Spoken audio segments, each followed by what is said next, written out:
temos aqui a presença do ilustre Dave McIntyre, diretamente dos Estados Unidos. Dave, muito obrigado pela tua presença aqui e por teres aceito o nosso convite de estares aqui connosco. É prazer meu. Então, vocês vão ter que aguentar meu sotaque americano, mineiro-americano. Sem problema. Ok. Alguma coisa não tenhas problema, podes falar em inglês, não tem problema. Não, tudo bem. Vou tentar lembrar meu português hoje. Ok, combinado. Tá bom. Dave, a sala é toda tua. Podes começar quando quiseres, amigo. Tudo bem. Olha, gente, meu nome é Dave McIntyre, sou americano, mas passei 15 anos no Brasil. Eu fui criado na caça e pesca aqui nos Estados Unidos, em Pensilvânia. Sempre adorei a selva e as coisas de bushcraft e sobrevivência. Na minha infância, eu era apaixonado com os índios americanos. E isso me levou a passar muito tempo na selva, atrás da minha casa.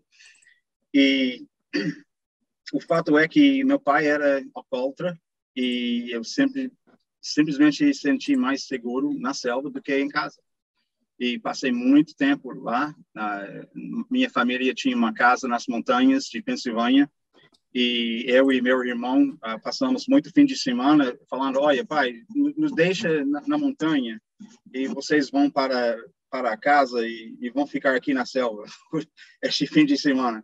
E desenvolvi uma paixão para a sobrevivência na selva ao longo de 15 anos de idade, porque fizemos muitos erros nas montanhas, na chuva, na neve, muita coisa. E eu fiquei apaixonado com como preparar, mesmo com as habilidades e tudo mais, e os equipamentos também, para sobreviver na selva. E isso foi uma paixão meu durante minha infância. E depois, quando eu mudei para o Brasil, descobri que o Brasil tem bastante selva. Eu passei 15 anos em Belo Horizonte e apaixonei com o mato brasileiro. Eu acho que tem muita biodiversidade do Brasil. Realmente, vocês têm uma riqueza de natureza no Brasil, mas eu achei muito estranho quando eu cheguei em 90, que havia pouco escrito sobre sobrevivência na selva, as técnicas dos índios brasileiros, pouca coisa. E também descobri que não era tão fácil descobrir informação relevante no Brasil, porque havia uma estigma sobre os índios e as pessoas os caboclos e pessoas que viveram na selva, era ligado com pobreza. Eu lembro na minha igreja, uma mulher me perguntou, Pastor Mac, eu era pastor na época, ela perguntou, Pastor Mac, por que você faz essa coisa de mendigo no mato? Imagina, coisa de mendigo. Ela tinha esse ponto de vista de alguém que vai para a selva para comer as plantas comestíveis e viver pelos recursos naturais. Isso é coisa de pobre, realmente. É uma coisa de... Não é para um homem formado, sabe? Pastor, educado, formado de faculdade e tudo, e fingir que é mendigo para o fim de semana. Era coisa estranha para ela. No outro lado, eu vou para uma vila. Vamos imaginar, vai entrar numa vila, estou falando com as pessoas ali, e quais são as armadilhas que vocês usam para pegar animais aqui? E eles me ouviram, você acha que eu sou tão pobre que eu tenho que comer os animais silvestres? E quais são os frutos comestíveis aqui? Quais são as plantas? E eles tinham esse estigma, quase uma vergonha de divulgar essa informação, porque era eu sendo estrangeiro, americano, sem falar português corretamente, que eu estava olhando para baixo, esse nariz assim, e era muito difícil. Então eu tinha que aprender como fazer essas perguntas, como perguntar e pesquisar. E eu cheguei lá, olha essa coisa que eu aprendi, como fazer fogo sem fósforo. Olha aqui, eu faço com o bow drill. Sempre fizemos assim, tem pederneiras. E de repente, as pessoas ofereceram informação, que era um grande descobrimento meu de como pesquisar ali no Brasil. Por exemplo, fui para uma livraria, logo após que eu cheguei. Eu fui para uma livraria em BH e perguntando, olha, tem um livro sobre as plantas comestíveis aqui no Brasil? Isso é 1990. E um me falou, não tenho esse livro. E eu perguntei, você pode achar esse livro? Ele falou, olha, rapaz, estou vendendo livros 45 anos, eu nunca vi esse livro. Esse livro não existe aqui no Brasil. Existe agora. Eu tenho aqui. Mas na época, nada. Eu tinha que realmente aprender fazendo mesmo no Brasil. Não tinha nada escrito. Então, eu comecei a escrever meus descobrimentos e tudo. E abri meu ministério. Eu tinha um ministério durante muitos anos, começando em 2000, de levar crianças da cidade para a selva, para aprender como sobreviver. E era muito bom. Depois de fazer isso alguns anos, encontrei com meu irmão Juliano Toniolo e descobri que ele é meu irmão de uma outra mãe. E foi muito bom. Isso foi um ferro amolando ferro, eu e ele. E aprendi muito dele. E também ensinei ele algumas técnicas que eu tinha aprendido. Então, eu fiz isso durante muitos anos no Brasil, de total 15 anos que eu morei em BH. Finalmente voltei em 2012 para os Estados Unidos e não era pastor mais, não estava na igreja, tinha uma grande história atrás disso, mas que eu não vou contar agora. Mas depois de um tempo aqui nos Estados Unidos, eu fui aproximado pelos produtores de Alon no canal History. E na época eu estava desempregado, acredito. Desempregado, eu estava escrevendo uma obra de ficção pós-apocalíptico, uma série de livros de ficção sobre esse tema. E eles falaram, olha, você parece um bom candidato para o nosso programa de televisão, pode preencher os formulários e entrar na concorrência. Eu pensei, olha, eu abri o site que eles me deram e falou, vão levar você para uma área de selva no mundo, sem contato com o mundo exterior, sem apoio, sem equipe de filmagem, com equipamentos limitados, sem contato, e a pessoa que fica mais tempo ganha $500 mil. Eu falei, ok, tudo bem, eu posso fazer isso. Então, eu vou fazer, vou tentar. Entrei na concorrência de ganhar um espaço nesse programa de televisão. E eles pediram que eu faça uma casting tape, uma filmagem. Eles pediram 1 hora sem edição. E eu fui para a selva, numa floresta aqui, bem perto, e eu achei tudo que eu precisava para sobreviver naquela época. Os recursos para fazer abrigo, lugares onde eu podia pescar, e plantas comestíveis, e lenha, e tudo que eu precisava. E eu coloquei isso 1 hora de filmagem e mandei para eles. E não ouvi nada. Algumas semanas passam e eu estava pensando, eles esqueceram de mim, tudo bem, eu tentei. E chegou um pacote grande sobre uma pesquisa da minha vida, a background check. Você sabe o que estou dizendo? Uma pesquisa da minha vida. Eles perguntaram todos os lugares onde eu morei, os outros nomes que eu usava, meus empregos, tudo. Eu pensei, olha, agora eles estão gastando dinheiro para me pesquisar. Então, eu tinha grande esperança agora que eu estou numa lista chegando no final dessa decisão. E eu mandei tudo isso de volta e de novo, nada. E estava chegando no ponto que estava duvidando de novo. Eu liguei para eles, passei um e-mail para eles. Olha, vocês têm interesse em mim ou eu devo olhar para um emprego sério agora? Eles falaram, não, estamos bem interessados. Espera mais uma semana. Tudo bem. E eles me chamaram para a prova em Nova York, Bootcamp. Okay. Então, 3.500 pessoas tentaram entrar nessa concorrência. 3.500. E desse número, eles levaram 20 de nós para Nova York para fazer o teste, a prova. E chegando lá, eu assinei o NDA, o Non-Disclosure Agreement. Ok, contrato. Contrato de não falar sobre o programa de televisão. E eles abriram a cortina e falaram abertamente sobre como está feito o desafio e tudo. E a mais que eles falaram, a mais que eu queria fazer, sabe? Era uma coisa, eu estava pensando, olha, essa aqui, eles estão fazendo isso de verdade. Não é, eles fingiram nada. De fato, no primeiro dia, eles falaram, olha, se vocês acham que esse concorrência tem um ângulo, sabe, um jeitinho, alguma coisa de massagem na praia fora das câmeras, nada disso.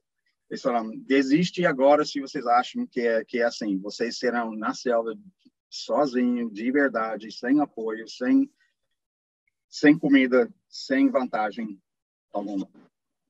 Pensei, olha, eles estão fazendo isso de verdade. Isso não é televisão, sabe? É sobrevivência. Então, eu queria fazer demais. E eu, sendo cristão, sendo pastor, eu orei bastante. Eu falei, olha, Senhor, se o Senhor não quer que eu faça isso, não deixe eles me oferecer, não deixe eles me oferecerem uma oportunidade, porque eu vou aceitar. Ok? Estava bem aberto com meu Deus. Se eles me oferecem um lugar neste programa de televisão, eu vou fazer. E se o senhor não quer que eu faça, deixe-me falhar aqui na prova. Deixe-me falhar. E tudo bem. Eu fui lá para fazer as provas na selva. Eles nos levaram para a floresta por alguns dias para nos observar e nos dar tarefas difíceis. E o primeiro era fazer fogo. E eles nos deram uma paracorte de 1 metro e nossa faca. Eu tinha esta faca aqui. E dos 20 pessoas, eu era o único que fez o fogo com bow drill. Eles nos deram, eu acho que era 3 horas para fazer isso, mas numa selva desconhecida de Nova York, lugar onde é mais fácil quando você vai para um lugar onde você conhece as árvores e todos os recursos. É outra coisa de entrar numa floresta cego, sabe? Você não sabe nada desse lugar e achar os materiais para fazer isso. E das 20 pessoas, eu era o único que fiz. E, de repente, eu estava a pessoa, todo mundo estava olhando para mim como expert, sabe, de sobrevivência. E havia várias pessoas com muitas qualificações. Mike Lowe, que era nossa força aérea, tem uma escola de sobrevivência, e ele era um dos instrutores da escola de sobrevivência da nossa força aérea. Durante a carreira dele, ele fez somente isso, durante muitos anos. Ele tinha qualificações demais. José era guarda-costas do rei da Espanha, com Spanish Special Forces, as forças especiais dos estrangeiros da Espanha. Ele fez parte desse grupo de militares e ele tinha experiência demais. E eu fiz tudo que eles pediram durante a prova, esses 3 dias que eles nos levaram para a floresta. E uma semana depois, eles me ofereceram uma posição entre os 10 contestantes, 10 pessoas no programa. E também eles nos avisaram que o show ia voltar para Vancouver Island, ilha de Vancouver, em British Columbia. Que eu não conhecia esse lugar, mas recebe mais de 3 metros, quase 4 metros de chuva por ano. Naquela região tem a concentração de ursos negros, onças e lobos, de ursos negros mais concentrados no mundo. Há mais urso negro que mora lá do que qualquer outro lugar, mas também tem onça, pardo e lobo. E sem armas de fogo, não era possível levar nenhuma arma, além do machado e faca. E eles nos deram um spray de pimenta grande para os ursos, mas além disso não tinha nenhuma defesa. E eu tinha um mês para fechar minha vida aqui em Michigan e sair para uma semana de orientação, que chegando lá em setembro, havia uma semana de treinamento com as máquinas de filmagem e como usar o sistema de comunicação. Eu tinha um rádio marina que falava com os barcos de resgate. Eu tinha telefones de satellite phone, uma celular que só tinha um número programado para chamar para eles. E também o nosso GPS tinha uma função de fazer texto, muito primitivo, mas deu. Mas, além disso, tinha muitas regras de usar esses meios de comunicação. Era somente para se eu ficava ferido ou queria sair do mato, era permitido ligar para eles, ou também se as máquinas de filmagem quebraram, ou tive um problema com a filmagem, era permitido avisar eles para trocar a máquina. Mas, além disso, era totalmente desligado do mundo, que é muito estranho. E sempre, na minha vida, por exemplo, quando eu era missionário, e eu queria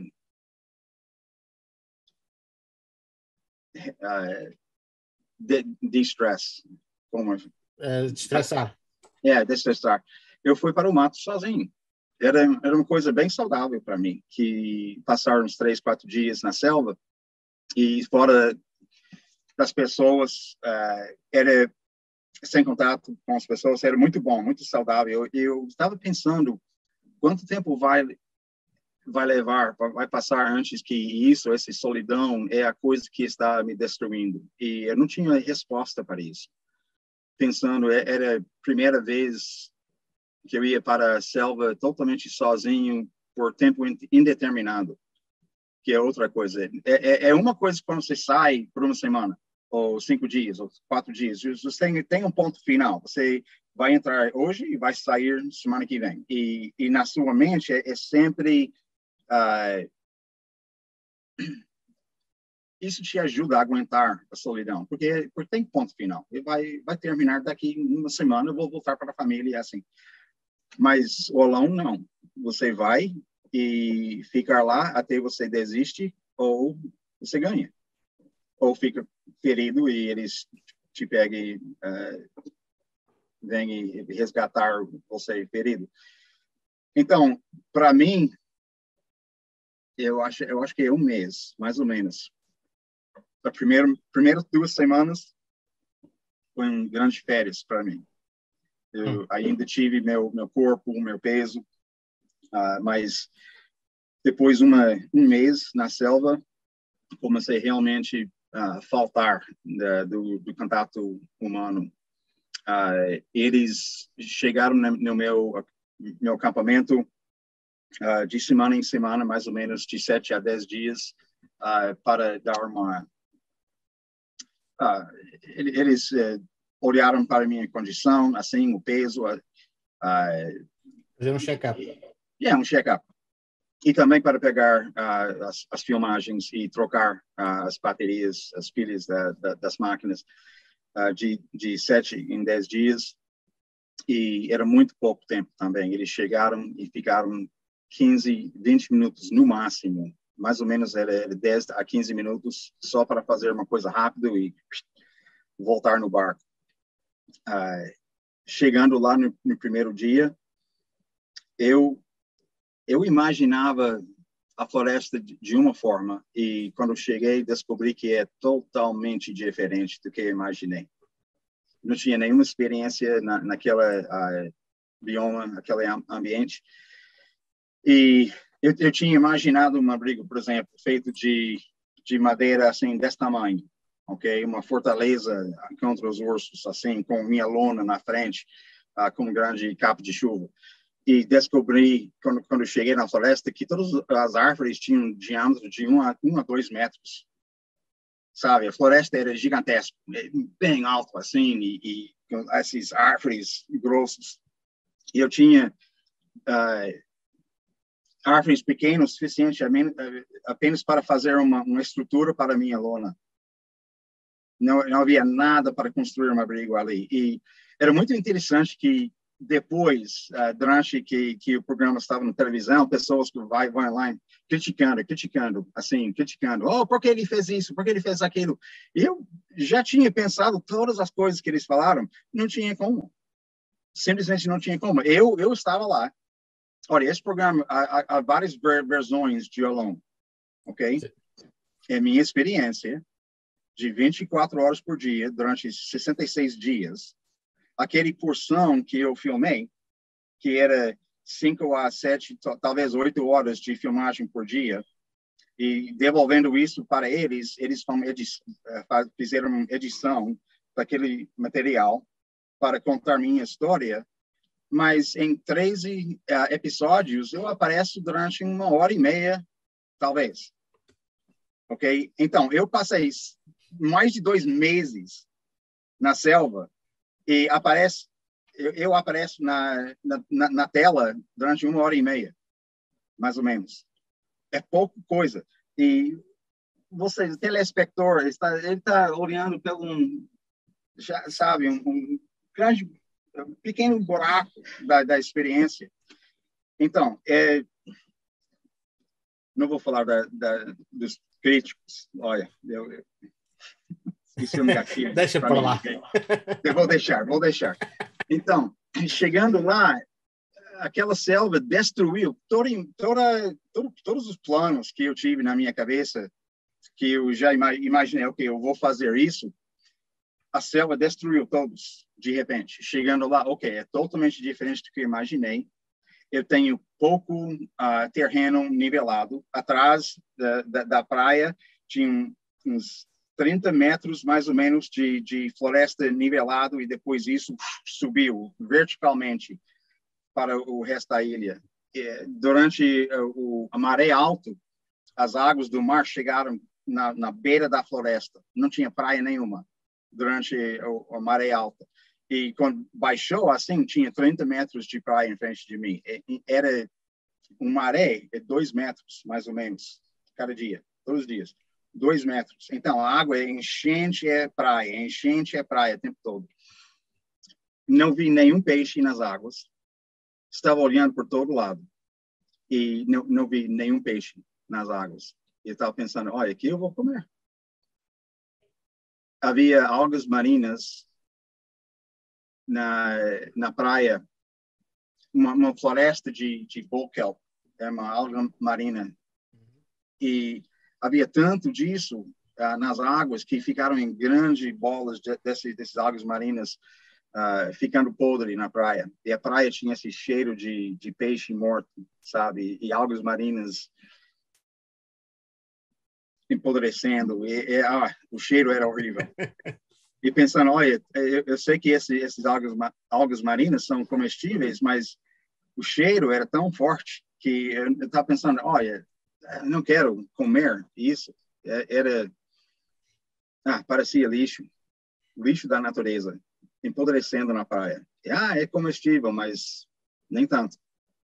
Então, eu perdi quase meio quilo por dia.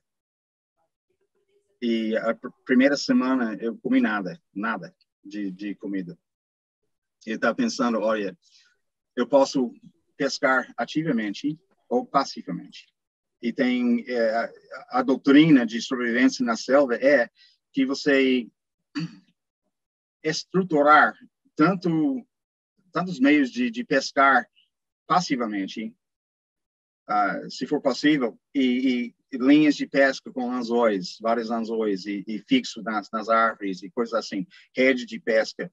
E eu tive uma rede de pesca grande, chama gillnet, não sei como falar isso em português, é o tipo de rede de pesca que tem espaços assim grandes, e o peixe entra assim, ele fica preso.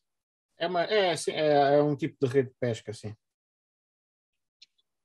Sim, mas você deixa montada Sei. durante a noite. E vai de manhã para checar se eles ficaram presos. Não é aquele tipo de pesca que você usa ativamente. É uma rede de malhar. Estava aí Sim. a dizer. Mas eu coloquei um que eu tive, que era produto comercial, um dos 10 itens que eu levei para a ilha.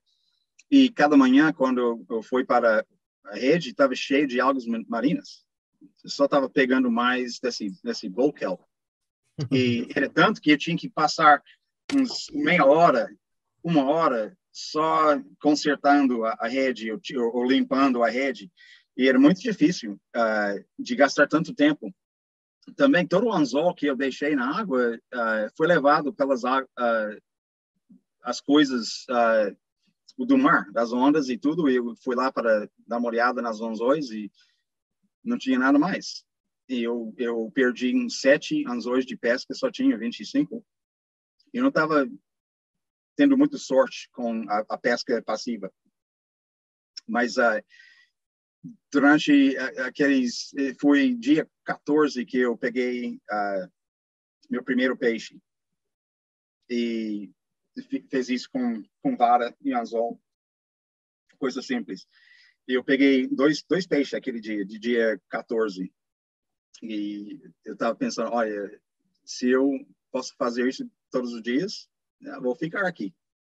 Então, comecei a comer, eu fiz um abrigo com a minha lona. Havia tanta chuva que eu fiz um abrigo que também fez parte da minha coleção de água.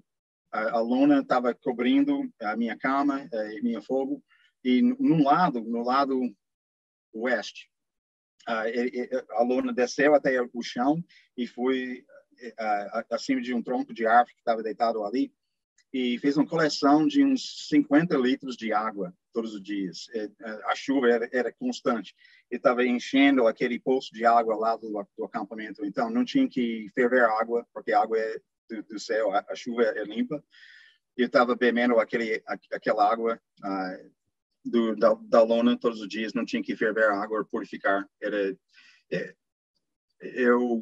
Fez um chance. Era um cálculo de talvez não vou ter problema com a água, e obviamente não tive nenhum problema com a água. Mas eu comecei a perder peso rapidamente, estava perdendo peso.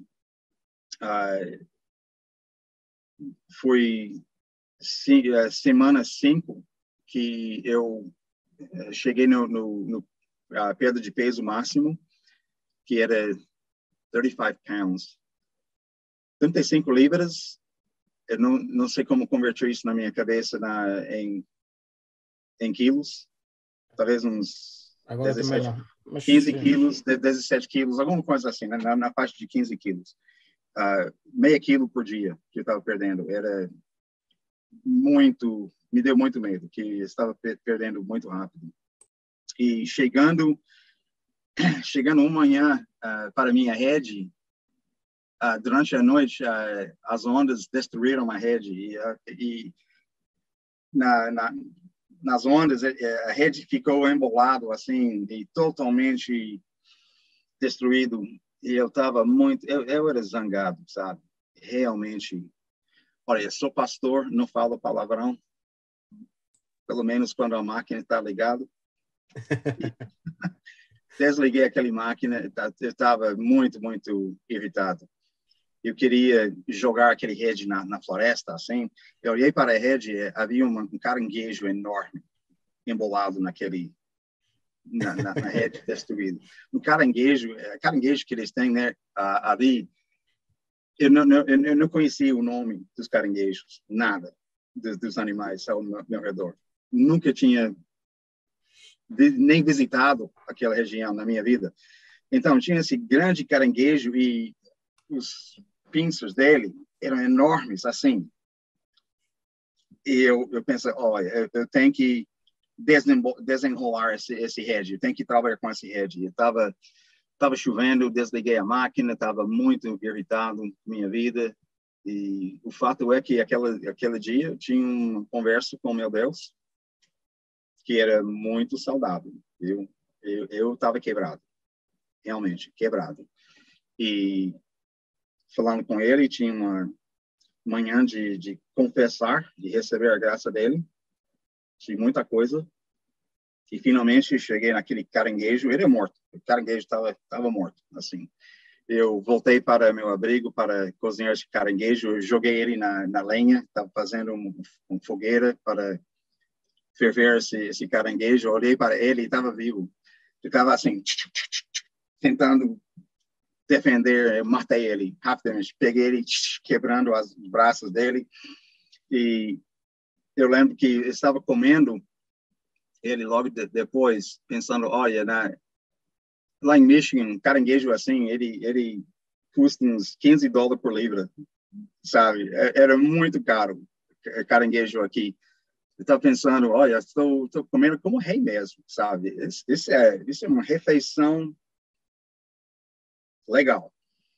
Eu estava orando, eu falei, olha, pai, quando eu voltar para Michigan, vou para um restaurante de frutos do mar sem balança, sabe? Esse tipo de lugar. Eu vou comer caranguejo até eles estão perdendo dinheiro. Porque o caranguejo é um milagre, sabe? Ele come coisas mortas. E o gosto dele é de caranguejo. Isso é milagre, não é? Eu estava pensando, olha, isso é bom demais. E foi um grande...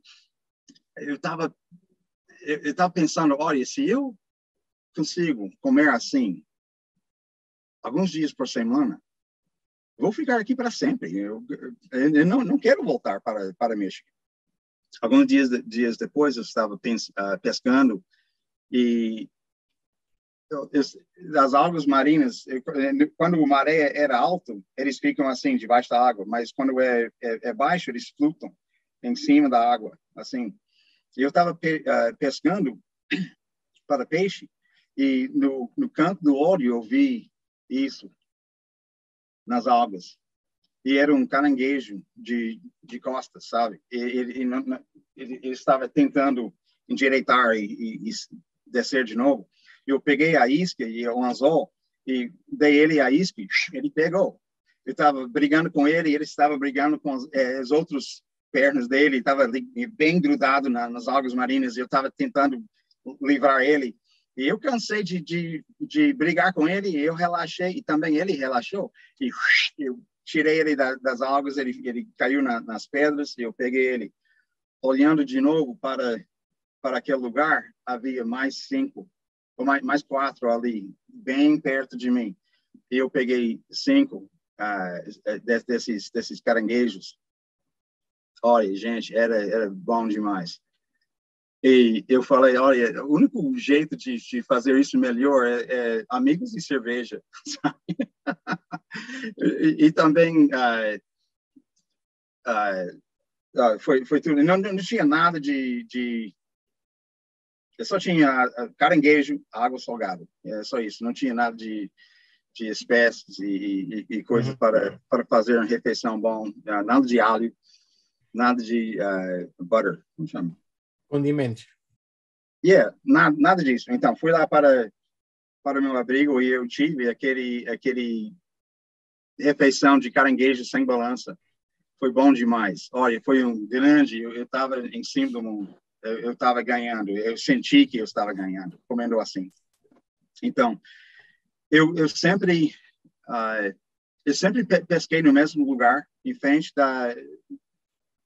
do meu lugar ali. Havia uma ilha, e ao lado da ilha havia um lugar que se chama Reef.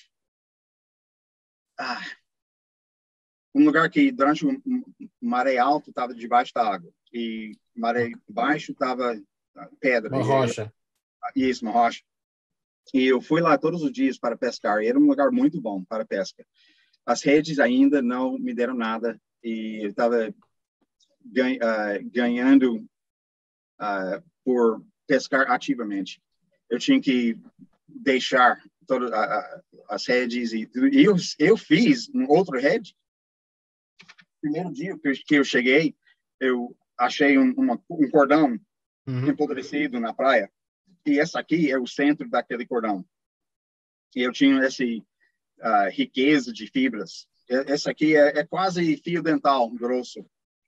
E todas as coisas que eu fiz de corda, eu usei essa fibra. Mas no primeiro dia, eu fiz uma vara não sei como. De quê? Cozeira. Sim, para fazer rede. Então, esse aqui é aquele mesmo fibra. E eu fiz isso, eu fiz um outro rede de pesca que não me deram nada. Eu gastei muito tempo fazendo isso durante vários dias e montando no mar, só pegou algas marinhas e era muito esforço para pouco retorno. Isso. Então, eu gastei meu tempo disponível de pescando somente com linha de pesca e anzol e pegando peixe e também os caranguejos. Eu comecei a achar caranguejo. Mas um dia eu fiz uma exploração do outro lado do meu the cove, me chama a praia, uma curva assim. Uma planície. Sim, sim. E no lado direito havia precipícios, essas grandes pedras que barraram qualquer passagem mais na costa. E eu estava pensando, olha, nunca fui lá durante uma maré baixa, porque estou sempre pescando na ilha. E um dia eu fui lá e descobri que quando as águas baixaram, abriram uma trilha em volta desses precipícios. E eu fui lá e tinha uns mais 400 metros de costa intocada. Gente, isso foi o aumento melhor que eu recebi. Imagina, eu já estou...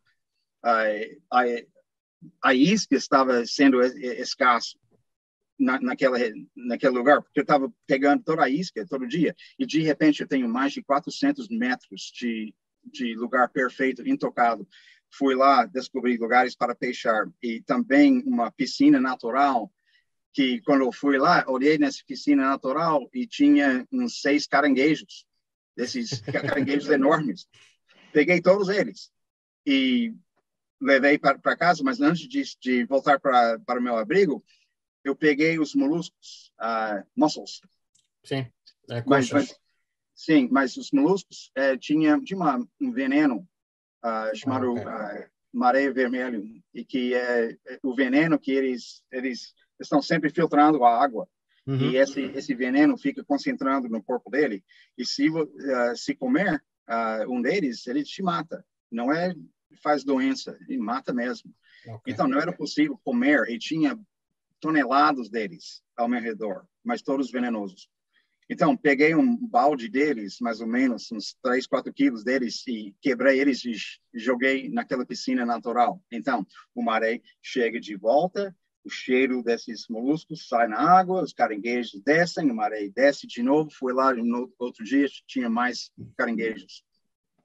Sabe, era uma máquina de produzir caranguejos enormes. Então, fez isso todos os dias, depois disso.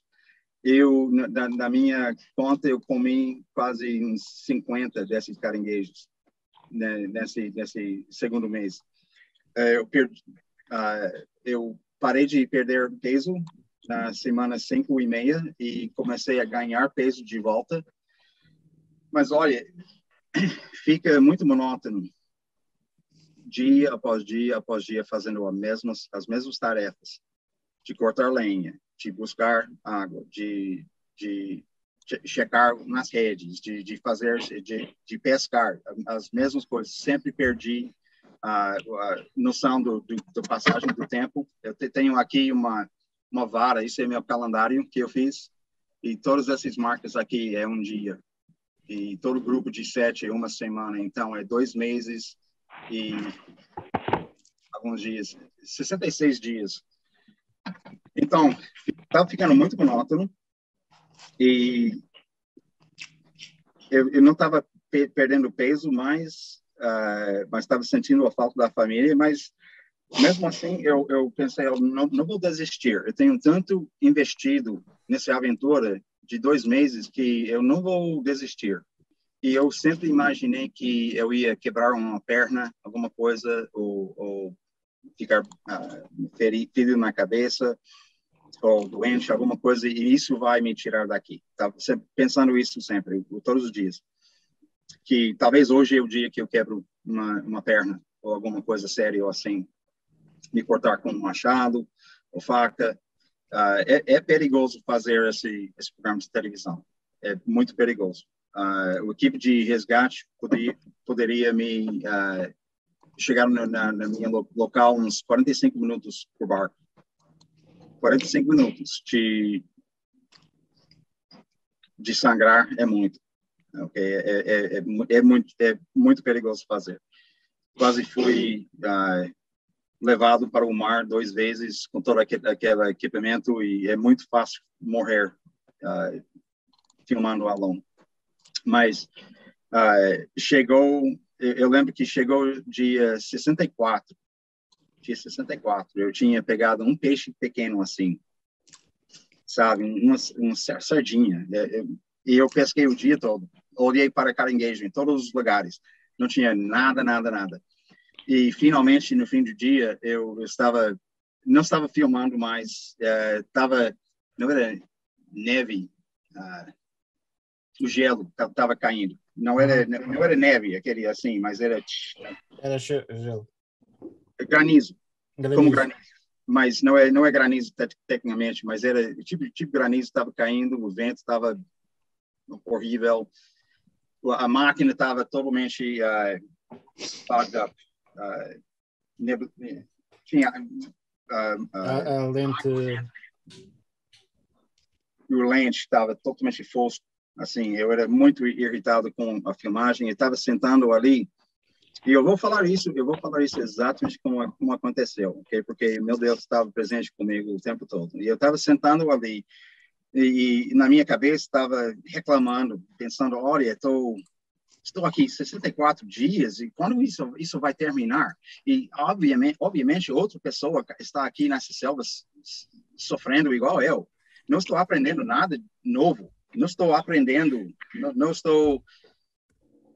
estava reclamando na minha cabeça. De repente, minha voz é minha cabeça, mas não era pensamento. Falou, desce naquela pedra e lança sua isca nas algas marinhas. Estou pensando, ei?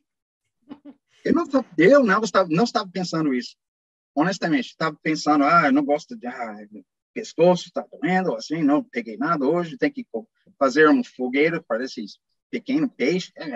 Eu estava assim, desce naquela pedra e lança a isca nas algas marinhas. Estou pensando, estou ficando louco. Ideia idiota. Você lança um anzol nas algas marinhas, você vai perder o anzol. Ponto final.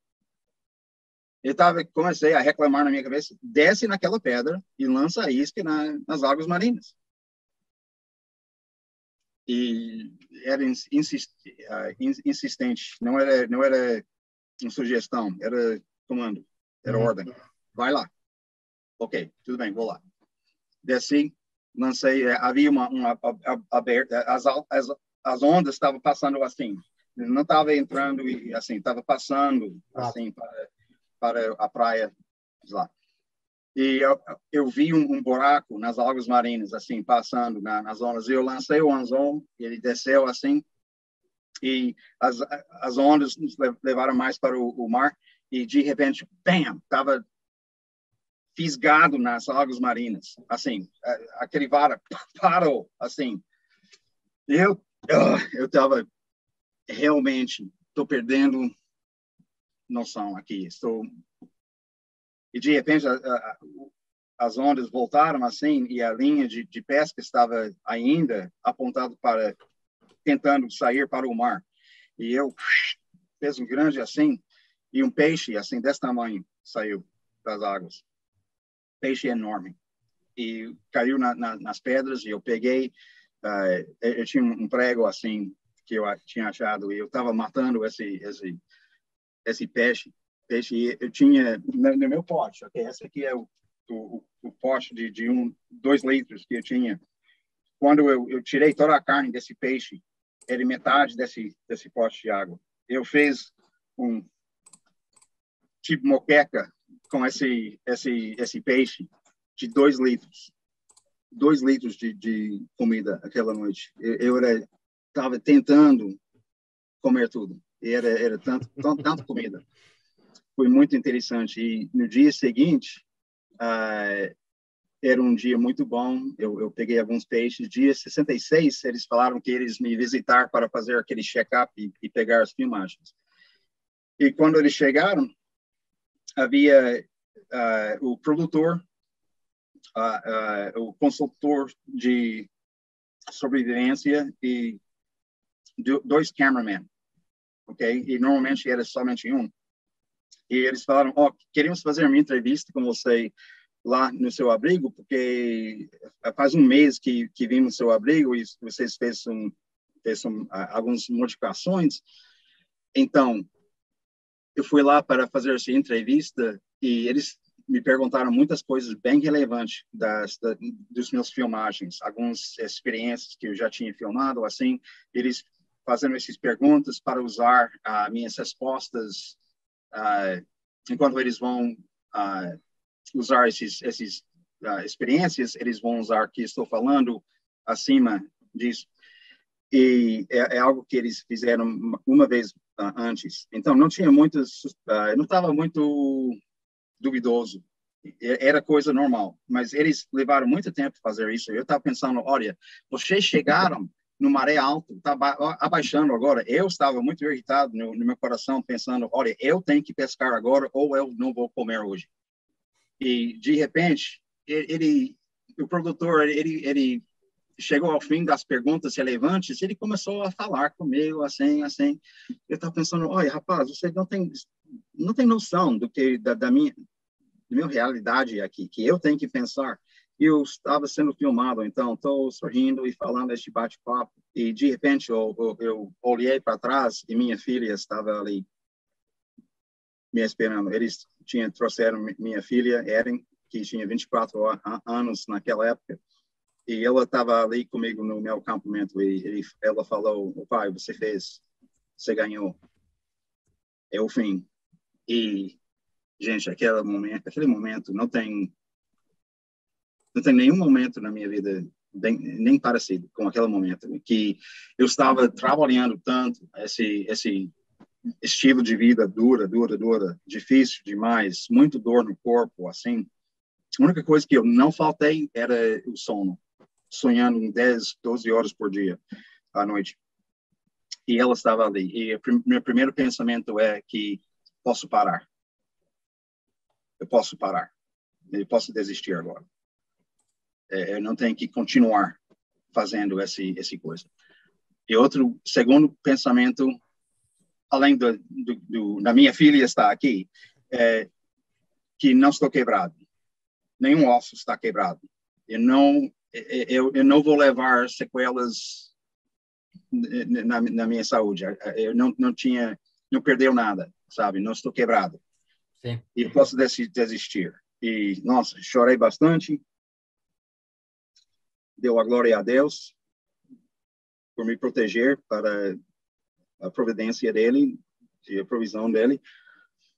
E eles me levaram de helicóptero para uma cabine. Eu tinha que ficar uma semana ali reintegrando com a presença de pessoas. E olha, isso é bem sábio também, porque psicologicamente uma experiência assim transforma você não para para um bruto. Você não vira selvagem, mas você perde qualquer senso é difícil de explicar, mas você realmente vira um predador. E você não tem nenhum filtro. Se alguém mexeu comigo, era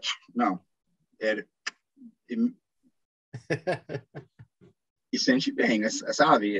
Quando aquela programação tá o nosso instinto predador. Sim, é instinto puro.